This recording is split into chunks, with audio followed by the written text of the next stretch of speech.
Here we go. Comfort, it's nice, but some coaches just crave a challenge. Longtime Sylvan Hills head coach Jim Winthrow is taking over at Little Rock Hall. Home to just 12 wins in the last 12 years. 1, 2, 3, Bears! Winthrow's Bears over that time, 66 wins.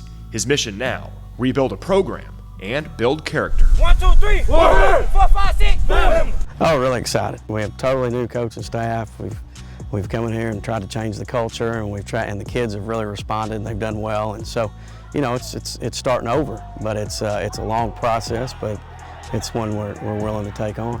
Let's get hype. Let's get up there. Come on, bring that energy, positive, no negativity, none at all. We getting new coaches, so I feel like this school is about to turn around. There's great talent everywhere. Hall High has a long history of long faces after games. It's still no explosive team.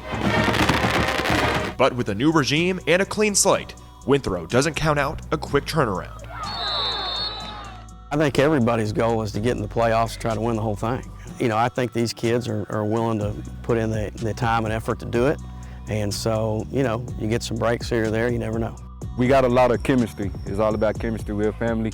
We've been together for a long time, so our enthusiasm is up.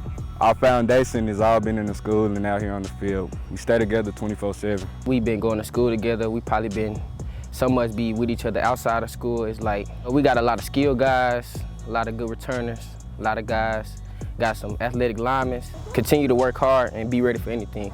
Man, you know, one thing we talk about all the time, we talk about learning to work hard. So we're working hard, then after you learn to work hard, we learn to compete, and after compete, then we learn how to win. And so those are all things that are, you know, they just don't happen overnight. And I give the kids credit. We've had a core group in here that have been here for the last 8, 10 weeks, whatever it's been, and they've done a really good job.